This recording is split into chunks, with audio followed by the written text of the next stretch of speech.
Hi, I'm Joe Basile, and welcome to the Daily D from the Olive Tree community.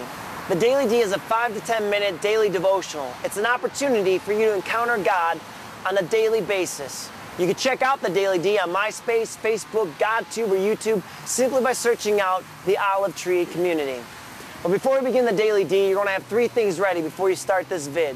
1, you're going to have a Bible so you can read along, preferably a study Bible, so that you can have your questions answered when you're doing the Daily D on your own.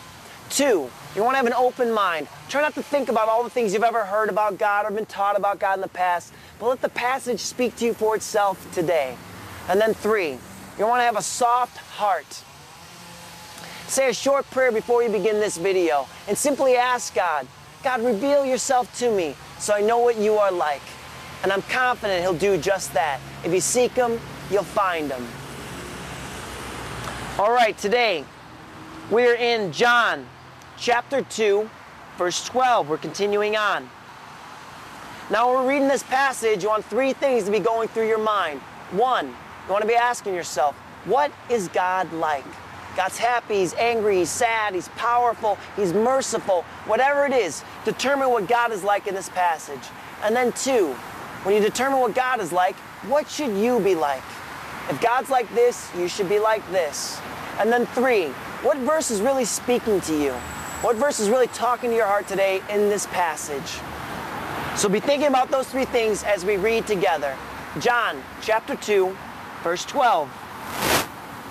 After this, He went down to Capernaum with His mother and brothers and His disciples. This, whenever you're reading this, remember, this is a historical account. So when you hear terms like after this, after what?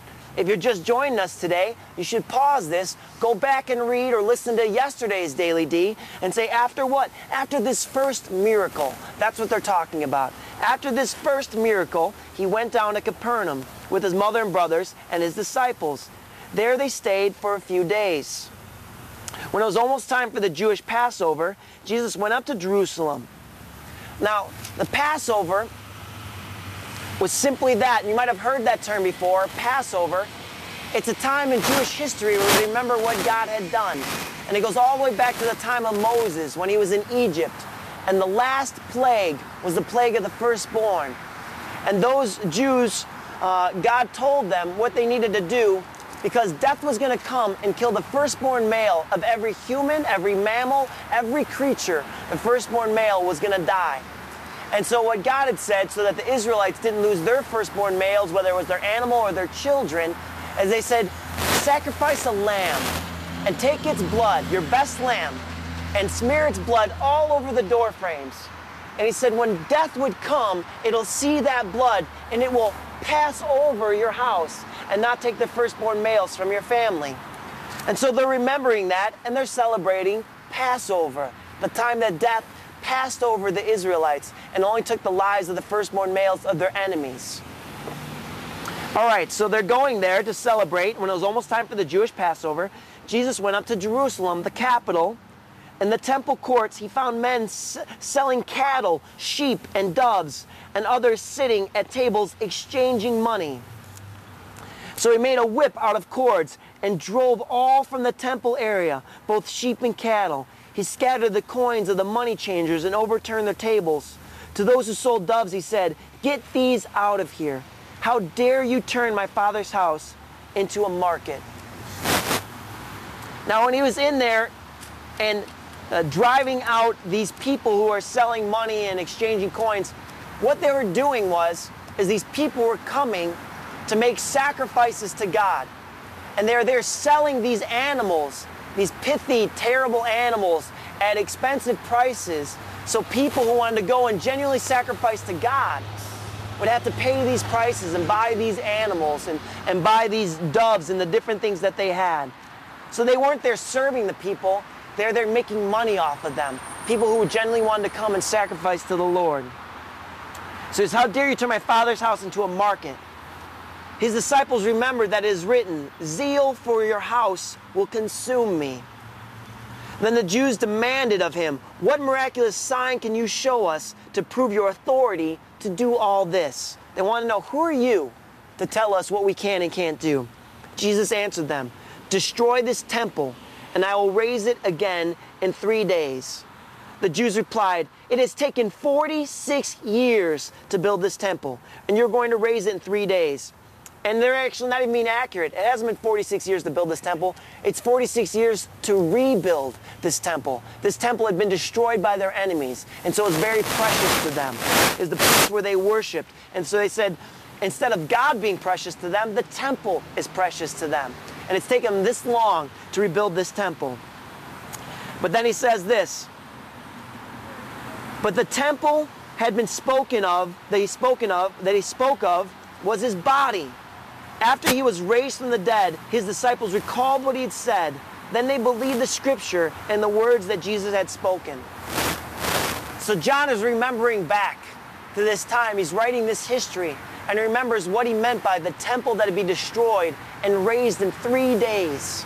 That Jesus said, "You want a miracle of my authority?" The ultimate example. Remember, we talked about resume yesterday. Miracles are Jesus' resume. He goes, the crown in my resume is the resurrection, that I rose from the dead. I am God. What I say matters. He says, "You want to know my authority? It lies inside an empty tomb. That I said I would die, and 3 days later, rise from the dead. I am God. There's my authority." And so that's what he refers them to. And the disciples remembered that, and they believed. Now, while he was in Jerusalem at the Passover feast, many people saw the miraculous signs he was doing and believed in his name. But Jesus would not entrust himself to them, for he knew all men. He did not need man's testimony about him, for he knew what was in a man. Very interesting. Not that we need to completely discount people, but we need to prioritize what kind of trust we put in people. Ultimately, when we live our lives, the things we should be concerned about is not ultimately what people say about us, but ultimately what God says about us.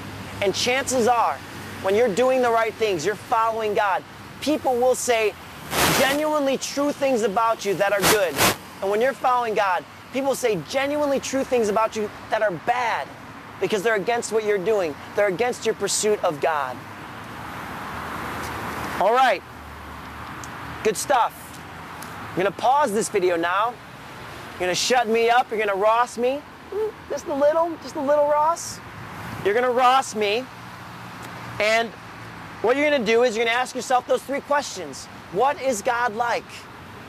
What should I be like? And what verses are speaking to me today? I'm going to do the same thing. I want to know what God is saying to me in this passage today as well. So I'm going to take a few minutes. You do the same, and I'll see you in a little bit.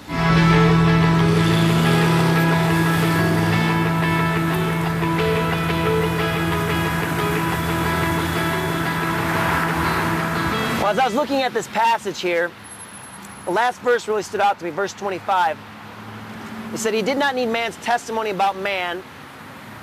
He did not need man's testimony about man, for he knew what was in a man. What God is like today, as I was looking at this, is God doesn't need me. Boy, it'd be nice to say that we help build what God is doing, and that's great. But God doesn't need me. He doesn't need you. God is autonomous. He's self-sustaining. He doesn't need anyone. But he chooses to use me. He chooses to use you. But he doesn't need us. And so what I'm going to be like today is, since God doesn't need me, I need to be more in awe. I need to be more humbled that God would use me, a broken down man filled with mistakes, daily, making mistakes all the time. And yet God chooses to use me, not because he needs me, but he chooses to use me because he loves me. He chooses to use you because he loves you. Not only are you fulfilling his purposes when he uses you, but you're fulfilling your purposes in life. He's bringing all this together. He's working all things together according to the good of those who love him. And the verse that is speaking to me is this. He did not need man's testimony about man, for he knew what was in a man. He doesn't need us. He really doesn't. But he chooses to use us. He loves you. That's all we have for today. Thanks for joining us for the Daily D. It's from the Olive Tree community. I'm Joe Basile. And remember, take all this information that you just learned and that God's been speaking to you about. Put it in your phone, put it in your PDA, write it on a piece of paper. Continue to process this all day today. All right. Remember this. God's after your heart. He always has been. We'll see you tomorrow.